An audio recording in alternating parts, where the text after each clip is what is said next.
Bon les potes, comment allez-vous aujourd'hui? J'espère que vous allez tous très bien, en tout cas moi pour ma part ça va vraiment super bien. Donc aujourd'hui toute nouvelle vidéo, je pense que vous avez remarqué sur la chaîne YouTube actuellement il y a beaucoup d'actualités on va dire sur les nouvelles motos qui vont arriver en 2021 ou même fin d'année. Et c'est pour ça que voilà, je pense que je vais utiliser ce concept tant que je peux pas sortir dehors pour faire des vidéos par rapport au confinement. Je vais prendre ce concept là et au moins ça fait du contenu et ça en intéresse beaucoup d'entre vous. Mais avant de commencer cette vidéo, je tiens à remercier mes 3 derniers abonnés qui sont PRS, Night et Airsoft. Merci à vous. D'ailleurs si ce n'est pas encore déjà fait et si vous kiffez mes vidéos les potes, n'hésitez pas à vous abonner à la chaîne, ça me ferait super plaisir les potes, et à lâcher votre plus gros pouce. Aujourd'hui on va s'intéresser à la Aprilia RS660, c'est parti.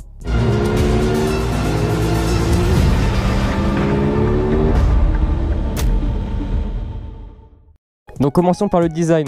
Avec sa personnalité très sportive et ses lignes contemporaines, la RS660 reste un modèle assez unique. Ce qui est bien, c'est que ça reste une moto très légère, assez compacte.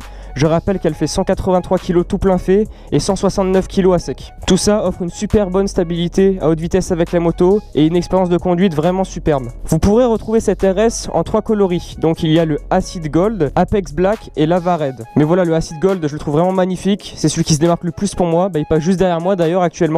Mais voilà, après les deux autres coloris restent vraiment magnifiques. Passons au moteur. Donc niveau moteur, Aprilia a opté déjà pour une norme Euro 5 et également donc avec une puissance en full de 100 chevaux, un couple maximal de 67 Nm et donc en A2 c'est 47,5 et 95 chevaux ensuite en full. Ce que revendique le constructeur italien, c'est que ce moteur fait partie de l'héritage du bloc de la RSV4. On a un vilebrequin qui est calé à 270 degrés, donc exactement comme le moteur CP2 de la MT-07 d'ailleurs. On notera quand même qu'il sera moins rempli que le moteur de la MT-07 sous 4000 tours minute. Passons à la suspension. Donc la légèreté de cette moto, déjà comme dit tout à l'heure, ça reste vraiment un très gros point fort, car ça permet vraiment en virage d'éviter de mettre de sa personne pour vraiment emmener la moto. Et ça c'est vraiment un très bon point. Alors à noter, la fourche inversée à l'avant de 41 mm Kayaba est réglée un peu souple d'origine, mais ne vous inquiétez pas, ça ne pompe pas comme la MT-07. Voilà, je prends en comparaison la MT-07 parce que c'est ma moto, ça n'a rien à voir. L'amortisseur arrière malheureusement est monté sans biellette, donc il aura moins de progressivité quand vous serez sur route. Mais bon, à part ça, franchement, les suspensions ont un très bon confort de roulage. Côté freinage, on a bien entendu l'ABS, à noter qu'il se déclenche un peu tardivement, mais rien de bien méchant. À l'avant, nous retrouvons deux disques de frein de 320 mm, avec un étrier radio Brembo de 4 pistons, et à l'arrière un petit disque de 220 mm avec un étrier Brembo 2 pistons. Bon après franchement, vu le poids de la moto, c'est vraiment très suffisant ce système de freinage. Après on notera quand même également que voilà, le frein arrière manque de puissance on va dire au niveau du freinage, mais c'est vraiment très léger. Il y a un truc où j'ai halluciné, c'est qu'il y a une centrale électronique qui se met automatiquement en marche si vous faites un freinage d'urgence. En gros, quand vous freinez d'un coup en urgence, il y a les warnings qui se déclenchent directement sur la moto.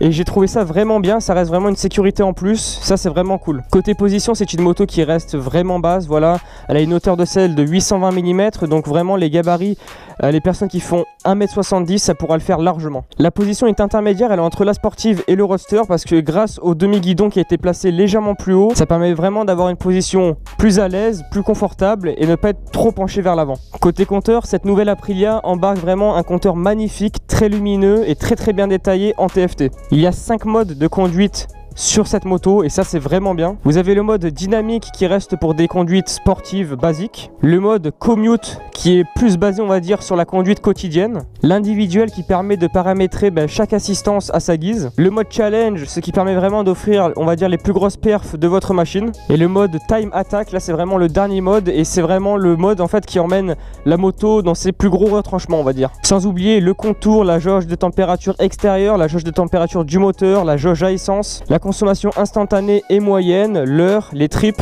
Il y a également un mode nuit et un mode jour, c'est à dire que le compteur en fait se fait en fonction de la luminosité extérieure et ça c'est vraiment cool. Bref, on peut dire que ce compteur est hyper complet.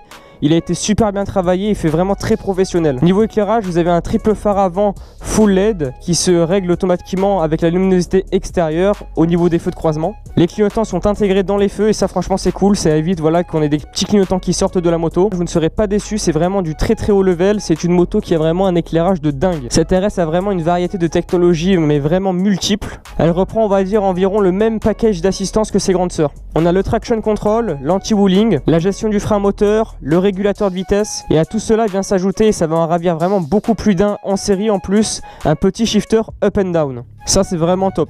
Cette RS660 au vu de toute la prouesse technologique qui a été mise à l'intérieur est vraiment un gros effort des constructeurs italiens, revient à un tarif de 11 050 €.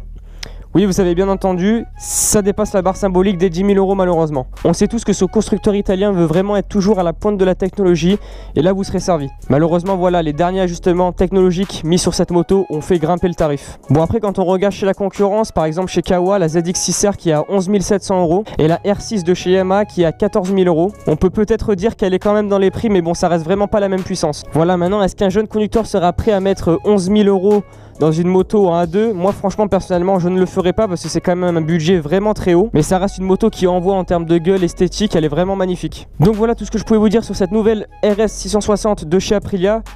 Elle devait sortir normalement en 2020, mais voilà, malheureusement à cause du Covid ça a été décalé en 2021. N'hésitez pas à me dire dans la barre des commentaires ce que vous pensez de cette moto, si vous la trouvez jolie, si vraiment elle serait dans vos critères de recherche. Je veux vraiment avoir vos retours là-dessus, je compte sur vous. Mais voilà, c'est cool que vraiment le constructeur italien permet aux jeunes conducteurs de bénéficier de cette magnifique moto, malgré le tarif, voilà, que je répète, qui est vachement élevé. Bon les potes, voilà, j'espère que cette petite vidéo vous aura plu. Voilà, c'est une petite actualité moto que j'avais envie de faire. Si cette vidéo vous a plu, vous savez ce qu'il vous reste à faire. Je vous fais confiance les potes. Et moi personnellement, je vous dis à la prochaine pour une prochaine vidéo les potes. C'était Luckyz, ciao.